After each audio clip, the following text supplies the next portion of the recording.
Is it not recording? Oh, it is recording. It is Thursday, May 13th. Welcome back to the Man Cave. Got another edition of Virtual Math for you here.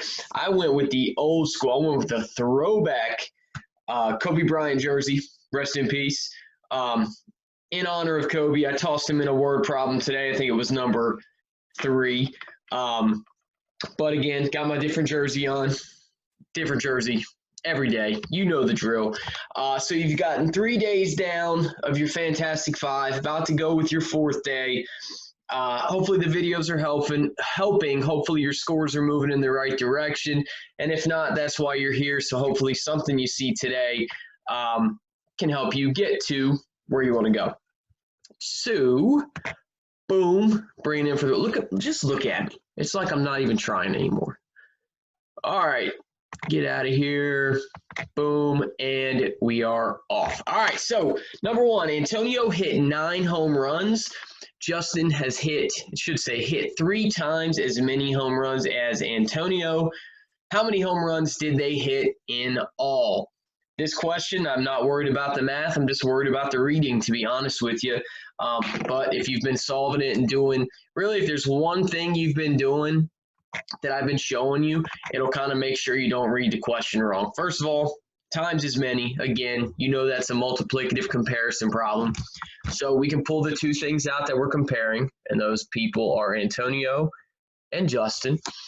And it said Justin hit 3 times as many as Antonio. 3 times as many means that Justin's going to get 3 boxes, and Antonio's automatically going to get 1. Now, this is where I kind of like to stop and read the question, see what it's asking.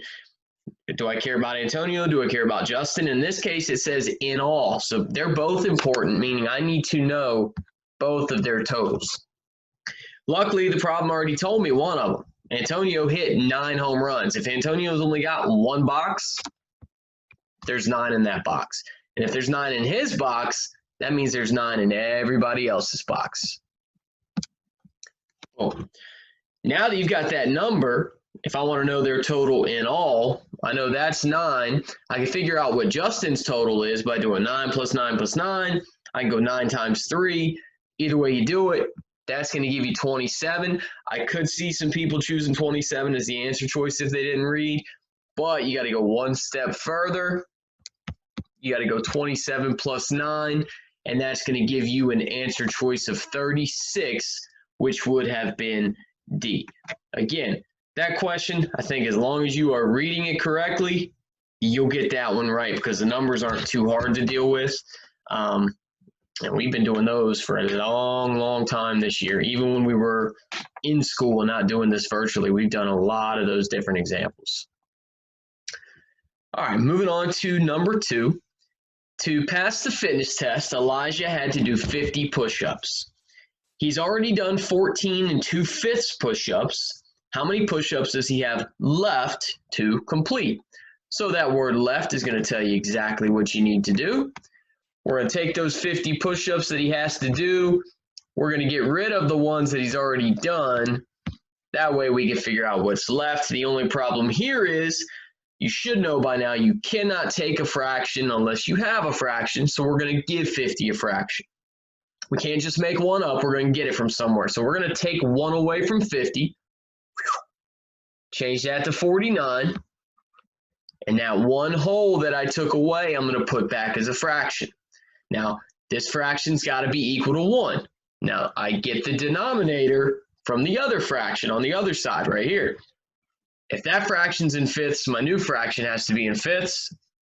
And if I want it to be equal to 1, the numerator and denominator have to be the same. So 49 5/5 is the same thing as 50.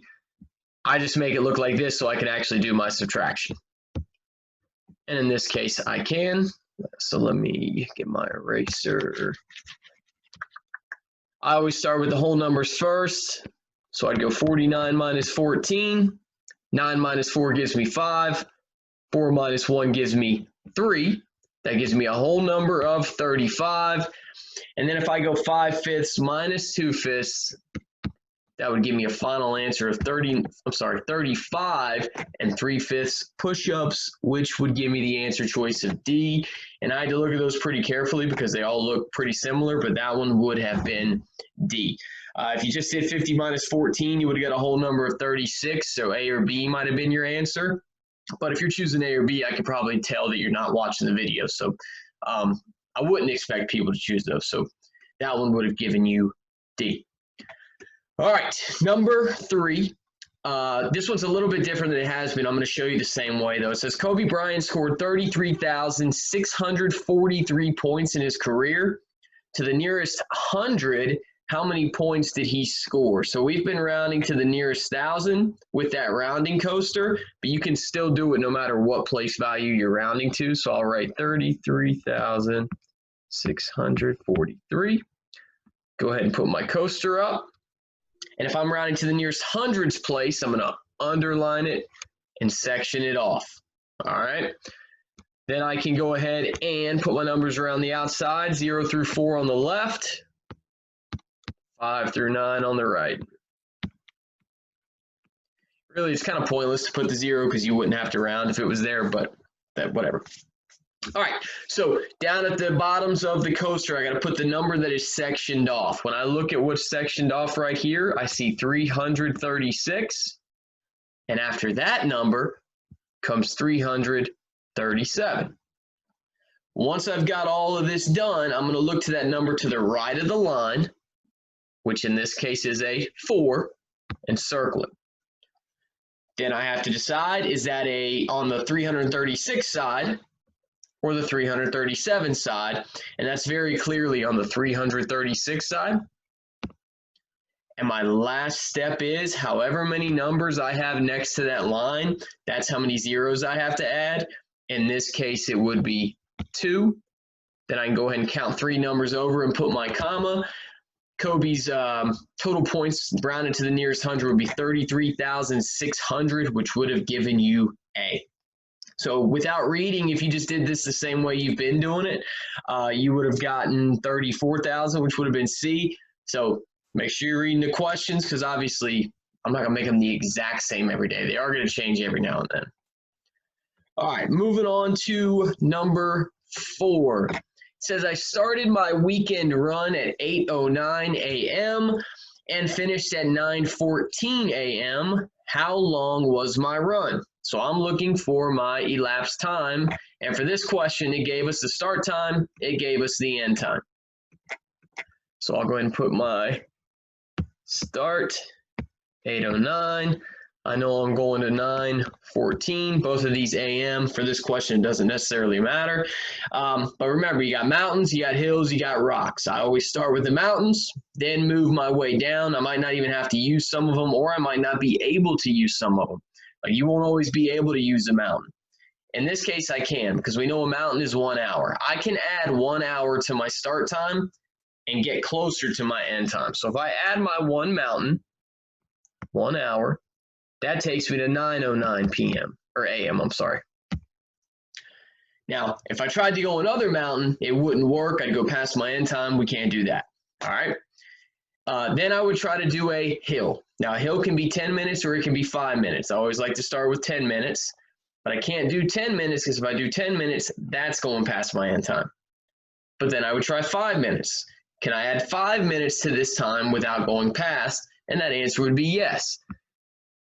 And that's a big hill, and I know it looks bigger than my mountain, but that's just bad drawing by me. If I added 5 minutes to my time, that would take me exactly to my end time, and then all I would have to do is add up my times together. Well, this is pretty easy for us, 1 hour plus 5 minutes. That's just going to give us a total amount of time passed as D, 1 hour, 5 minutes. So start with your biggest, work your way down. Main thing is on those, just don't go past your end time. Those get harder when you have to use mountains, hills, and rocks, which, heads up, that's coming. So keep that in mind. That one's been really good the first couple of days, though. All right, last but not least, number 5, shout out to the Paw Patrol. Ryder went to Adventure Bay with $27.30. He bought 4 dog treats for his pups that each cost $4.24. How much money does Ryder have left? So good little read, a little do, a little question. If I know that he's got 4 treats in his basket and he's going to pay $4.24 for each of them, I would go ahead and multiply that word each. Kind of makes that easy for me. You could add them together if you'd like to. But this right here is going to tell me how much money he's getting ready to spend. So I start in the ones place. 4 times 4 is 16. 6 stays, 1 goes. 4 times 2 is 8. Plus that 1 is 9. Go ahead and pop my decimal down there. And then 4 times 4 is 16. So $16.96 is what he's getting ready to spend. Well, he's walking into Adventure Bay with $27.30. After he buys those 4 treats, that's going to tell me what we've got left. So starting in the ones place, I can't do it. There's more on the floor. Got to go next door and get 10 more. This 3 is now a 2, and this 0 becomes a 10. All right, 10 minus 6 is going to give me 4, and we keep on rolling. In the tens place, or I guess in this case in the tenths place, you can't do 2 minus 9. Again, more on the floor. Got to go next door and get 10 more. This 7 is now a 6. This 2 becomes a 12. Now I can do 12 minus 9 and get 3. Bring my decimal down. 6 minus 6 is 0. 2 minus 1 is 1. That gives me a total of $10.34 left, which would give me the answer choice of B. And on purpose, D looks very similar to that. Excuse me. So you got to look at your answer choices carefully, but that one would have been B. All right.